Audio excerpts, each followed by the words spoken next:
Demi Allah, saya bersumpah akan memenuhi kewajiban Presiden Republik Indonesia dengan sebaik-baiknya dan seadil-adilnya, memegang teguh Undang-Undang Dasar dan menjalankan segala undang-undang dan peraturannya dengan seluruh-seluruhnya, serta berbakti kepada nusa dan bangsa. 20 Oktober 2014, Joko Widodo dilantik menjadi Presiden Republik Indonesia ke-7. Bersama Yusuf Kala, keduanya berhasil memenangi pemilu 2014 dengan perolehan lebih dari 70 juta suara atau sekitar 53%. Selama 5 tahun pemerintahannya, banyak capaian yang berhasil diraih oleh Presiden Joko Widodo dan Kabinet Kerja yang dipimpinnya. Di bidang ekonomi, selain stabilnya angka pertumbuhan ekonomi di angka 5%, angka inflasi juga berhasil dijaga di kisaran 3-4% sejak tahun 2016 atau dalam kurun waktu 4 tahun terakhir. Hal tersebut membuktikan pemerintah dapat mempertahankan angka inflasi secara stabil sehingga berdampak pada daya beli masyarakat yang tetap terjaga.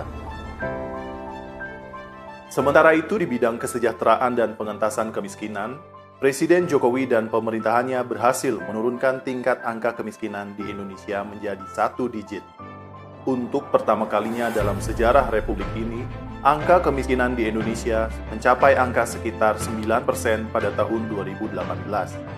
Bahkan di tahun 2019, pemerintah optimis angka tersebut masih bisa bertahan.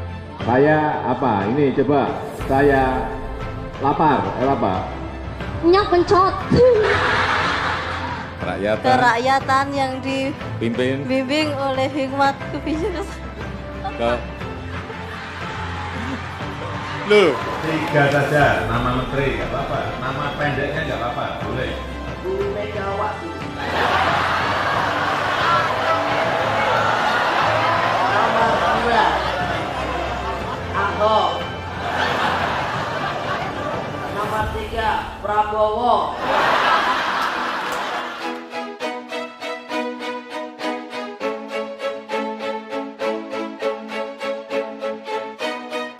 Dalam bidang pembangunan infrastruktur, di bawah kepemimpinan Presiden Joko Widodo, Indonesia mengalami pembangunan infrastruktur secara masif dan merata. Dari Sabang sampai Merauke, dari Pulau Miangas sampai Pulau Rote, hingga batas terluar negara kesatuan Republik Indonesia, hampir semua tersentuh oleh pembangunan. Ribuan kilometer jalan tol, jalan baru, dan jalur kereta api dibangun untuk akses transportasi darat. Belasan bandar udara baru, puluhan pelabuhan, dan puluhan bendungan juga dibangun. Kesemuanya dibangun untuk mewujudkan pemerataan pembangunan dan keadilan sosial bagi seluruh rakyat Indonesia. Kalau hitung-hitungan politik, kalau hitung-hitungan ekonomi, yang paling cepat itu bangun di Jawa saja. Kenapa kita harus bangun di Papua? Kenapa kita harus bangun di Maluku Utara? Kenapa kita harus bangun di NTT? Kenapa kita harus bangun di Indonesia bagian timur? Ya kita ini bernegara, bukan berbisnis, bukan berekonomi saja. Adapun salah satu momen bersejarah yang masih diingat oleh seluruh masyarakat di tanah air adalah pada saat Indonesia menjadi tuan rumah ajang pesta olahraga terbesar di Asia, yaitu Asian Games 2019 yang dilangsungkan di 2 kota, Jakarta dan Palembang. Selain sukses penyelenggaraan, Indonesia juga berhasil mencapai sukses prestasi dengan menduduki peringkat keempat dari total 37 negara peserta. Hal ini membuktikan bahwa bangsa Indonesia mampu bersaing dan berkompetisi. Saya ingin mengatakan bahwa Indonesia bangga atas prestasi saudara-saudara sekalian para atlet. Ayo goyang jempol, Jokowi gaspol. Ayo goyang jempol, Jokowi gaspol.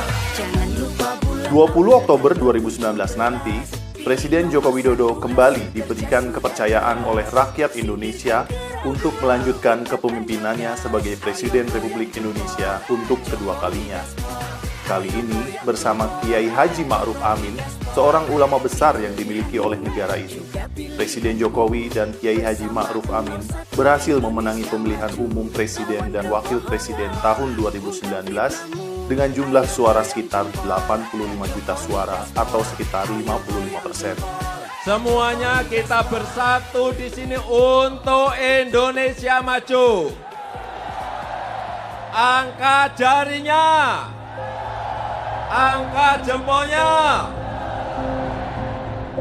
Indonesia maju, begitulah narasi pemerintahan Presiden Joko Widodo dan Kiai Haji Ma'ruf Amin dalam 5 tahun ke depan periode kepemimpinannya. Melalui 5 strategi besar di bidang infrastruktur, pembangunan sumber daya manusia, investasi, reformasi birokrasi, dan penggunaan APBN yang tepat sasaran, diharapkan perwujudan Indonesia maju dapat tercapai dan dapat dirasakan oleh seluruh rakyat Indonesia. Terima kasih kepada para pemimpin dunia, utusan khusus, delegasi asing yang menyempatkan hadir dalam pelantikan Presiden dan Wakil Presiden Republik Indonesia periode 2019-2024. Indonesia berharap hubungan dan kerjasama dengan negara-negara sahabat dapat terus berjalan baik di masa yang akan datang.